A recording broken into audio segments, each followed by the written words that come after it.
নমস্কার বন্ধুরা, মাদার্স ভিল ক্যান্টিনে তোমাদের সকলকে স্বাগত। আমি আরও একটা নতুন ভিডিও নিয়ে হাজির হয়েছি তোমাদের সামনে। আজকে আমি বানাবো নারকেল ভাত। নারকেল ভাত এটা চটজলদি নাম, আমাদের সচরাচর যে নাম, জানি না আর কি নাম দেওয়া যায় বা তোমরা এটা কি নামে জানো, তাও আমাকে জানিও তোমরা। এর জন্য আমি প্রথমে ডেকচিতে এক বাটি মতো জল নিলাম, সেই জলটা আগে ওভেনে বসিয়ে দিলাম, দিয়ে জলের মধ্যে প্রথমে আলুগুলো পাতলা করে কেটে দিয়ে দেবো, কারণ চালটা তো এটা আতপ চালে হয় বিশেষ করে, তাই খুব তাড়াতাড়ি হয়ে যায়, আলুটা সিদ্ধ হতে সময় লাগে, তাই আলুটা আমি আগে দিয়ে দিলাম।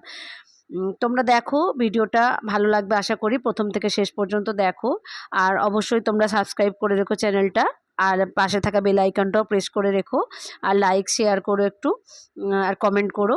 যাই হোক, এবার আমি চালটা নিলাম। চালটা বলতে এখানে আর প্লেন আতপ চাল হলেই ভালো হয়, যেহেতু নারকেল পড়বে, নারকেলের ফ্লেভারটা থাকবে। আর যদি প্লেন আতপ না থাকে গোবিন্দভোগ দিয়েও করতে পারো। আমি আজকে নিয়েছি ব্রোকেন রাইস, ব্রোকেন দেরাদুনটা, কারণ আমার কাছে প্লেন আতপ নেই, গোবিন্দভোগ আছে, গোবিন্দভোগ দিয়ে আমি করলাম না, ওটা ব্রোকেন রাইসটা দিয়ে করে দেখলাম কেমন টেস্ট হয়, আশা করি ভালোই হবে। তা যাই হোক, 2 কাপ বা 2.5 কাপ মতো আমি চাল নিয়েছি। 2.5 কাপ চালে এই বাটিটার 1 বাটি জল দিয়েছি, এ দিয়ে আমার মনে হচ্ছে হয়ে যাবে। যদি না হয় শেষের দিকে একটু গরম জল তোমরা দিতে পারো, সেটা তোমরা রান্নাটা করতে করতে বুঝতে পারবে কতটা কি জলের পরিমাণটা। মোটামুটি আঙুলের 2টো গাঁট ওপরে থাকবে জল, চালটা যতটা হবে তার আঙুলের 2টো গাঁট ওপরে জল থাকলেই ভাতটা একদম এক জলে রেডি হবে। তোমরা বুঝতে পারছো দেখে কতটা ওপরে জলটা আছে। এই ফাঁকে আমি নারকেলটা কুড়িয়ে নিলাম। নারকেল, 1 মালা নারকেলেই হয়ে যাবে 2.5 কাপ চালের ভাত, আর খুব ভালো মতোই হয়ে যাবে, খুব বেশি নারকেল লাগবে না। তা ভাত আজ ফুটে উঠেছে, সবে একটা ফুট হয়েছে, এখনও অনেকটাই লাগবে সময়। তা গোবিন্দভোগ চাল হলে একটু কম সময় লাগবে, আর এমনি বাকি চালটা একটু বেশিই লাগবে। আর তোমরা যদি চালটা ভিজিয়ে রাখো তাহলে আরও একটু কম সময় লাগবে। আমার হঠাৎ মনে হয়েছে আজকে বানাবো, তাই আমি চালটা আর ভেজানো হয়নি। তা যাই হোক, এইভাবে আলুটা দেখে নেবে তোমরা সিদ্ধ হয়েছে কিনা। সিদ্ধ তো হয়ে যাবে আশা করা যায়, চাল সিদ্ধ হতে হতে আলু সিদ্ধ হয়ে যাবে। ভাতটা এখনও অনেকটাই বাকি, এবার বুঝে সেটা জলটা যদি কম মনে হয় তোমরা দেবে, আমার তো মনে হচ্ছে না কম হবে, এই জলটাতেই আমি রান্নাটা করব, তাই আর আলাদা করে জল দিলাম না। আমি চাপা দিয়ে রাখলাম, চাপাতেই এটা হবে, কম মিডিয়াম ফ্লেম থাকবে, খুব হাই দেবে না, আবার একদম লো ফ্লেমেও করতে গেলে অনেকটা সময় যাবে। টিফিন হবে, টিফিনে খাওয়ার জন্য আমরা বানাবো এটা। প্রেশার কুকারেও তোমরা বানাতে পারো, খুব চটজলদি হয়ে যাবে। তাহলে আমি ম্যাক্সিমাম দিন প্রেশার কুকারে বানাই, আজকে আমি তোমাদেরকে ভিডিওটা দেখাবো বলে আমি ডেকচিতে করছি, যাতে তোমরা পুরোটা বুঝতে পারো। ভাত ফোটার মানে একদম শেষ মুহূর্তেই আমি সব জিনিসগুলো এবার একে একে দেবো। ভাতটা ফোটার মাঝখানেও না, শুরুতে তো একদমই না। নারকেল যদি শুরুতে পড়ে বা মাঝখানে পড়ে, তারপর যদি বেশি ফোটে তাহলে কিন্তু নারকেল তেলের গন্ধ হবে, ফ্লেভার তো থাকবেই না, উল্টে তেল গন্ধ বেরোবে। যাই হোক বন্ধুরা, তোমরা আমার ভিডিও দেখছো, কেমন লাগছে একটু কমেন্ট করে জানিও, আশা করি তোমাদের ভালো লাগবে। আর তোমরা পারলে একটু সবার মধ্যে শেয়ার করে দিও। এরই ফাঁকে আমি দিয়ে দেবো লবণ।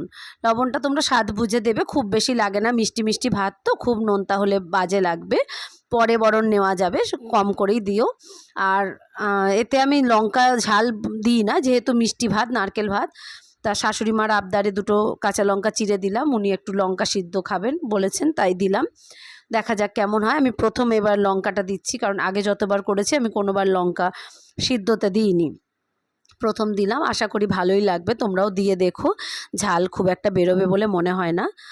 তা উনি বললেন গোটা দিতে, আমি তো প্রথম কেটে ফেলেছিলাম, যাই হোক গোটা। এবার আমি আস্তে আস্তে, ভাতটা হয়ে এসছে দেখছি, ভাতটা হয়ে আসার ফাঁকে এবার আমি একটু চিনি দিয়ে দেবো। চিনিটা খুব কমই লাগে, আমি ছোটো চামচ 1.5 চামচ মতো দিলাম। চিনি খুব বেশি লাগে না, নারকেলটা যদি খুব মিষ্টি হয় তাহলে তো চিনি একদমই অল্প লাগবে।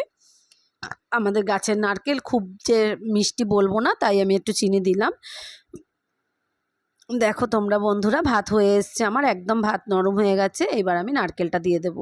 নারকেল দিয়ে একদমই আমি ফোটাবো না, জাস্ট নেড়ে চেড়ে গ্যাসের ফ্লেম অফ করে চাপা দিয়ে দেবো। ওই ভাপেই নারকেলটা যেরকমভাবে নারকেল ভাপা হয় সেরকম এর মধ্যে হয়ে যাবে। তোমরা বন্ধুরা একবার হলেও এটা বানিয়ে খেয়ে দেখো, আমি আশা রাখবো খুবই ভালো লাগবে তোমাদের। আর এটা একদমই গ্রাম বাংলার রান্না, আর খুব টেস্টফুল রান্না, খুব সুস্বাদু হয় খেতে। আর তোমরা বানিও, তোমরা টিফিনে জলখাবারে বানাতে পারো, বা রাত্রে বা সংযমের দিন, উপোসের আগের দিন বানাতে পারো, বিপত্তারিণীর ব্রতর আগের দিন, বা যে কোনো সংযমের দিন। আমি একটু ঘি দিয়ে দিলাম, এটা পাতে পাতেও তোমরা দিতে পারো। আমি পাতে না দিয়ে একবারে ওর মধ্যেই মিশিয়ে দিলাম, তুলে জাস্ট পাতে দিয়ে দিলে থালার মধ্যে ভাতটা একবারে দেওয়া হয়ে যাবে। আলাদা করে আবার হাত ধুয়ে ধুয়ে ঘি দিতে হবে, যেহেতু ভাতের এটা হয়ে যাবে হাতটা, তাই আমি একবারে সব দিয়ে দিলাম। তোমরা সেটা নিজেরা বুঝে দিও। ভিডিওটা এতক্ষণ দেখলে বন্ধুরা, তার জন্য তোমাদের অসংখ্য ধন্যবাদ। তোমরা সাবস্ক্রাইব করে রেখো চ্যানেলটাকে, আর লাইক শেয়ার করো, আমার খুব ভালো লাগবে।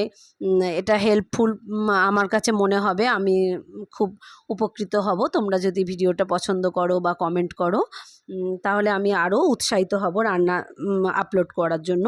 আমি আলুটা মেখে নিলাম। আলু এখানে আমি লবণ সর্ষের তেল দিয়েই মাখবো। কেউ কেউ ঘি দিয়েও মাখে, তোমরা ঘি দিয়েও মাখতে পারো, তবে সর্ষের তেল দিয়ে আলু ভাত সিদ্ধ বা আলু ভাতে যাই বলো, মাখার স্বাদই হয় আলাদা। আর এই লবণের মধ্যেই আমি লঙ্কাটা দিয়ে ভালো করে স্ম্যাশ করে নেবো, তাহলে লঙ্কাটা খুব ভালো মিশে যাবে। বন্ধুরা, এরকম তোমরা ছোট ছোট অনেক টিপস পাবে। তোমরা চ্যানেলটা সাবস্ক্রাইব করে রেখো, তোমাদের আশা করি খুবই ভালো লাগবে। আর তোমরা লাইক করো, একটা করে লাইক দিয়ে দিও, আর একটু করে কমেন্ট করো তোমাদের কেমন লাগছে। দেখো বন্ধুরা, আমার আলু সিদ্ধ মাখা রেডি। এই যে আমার ভাত একদম ধোয়া উঠছে, তোমরা খেয়ে দেখো, খুব ভালো লাগবে। আমার ভিডিওয়ে এতক্ষণ থাকার জন্য তোমাদের অসংখ্য ধন্যবাদ। দেখা হচ্ছে পরবর্তী কোনো ভিডিওয়ে, ততক্ষণ ভালো থেকো, নমস্কার।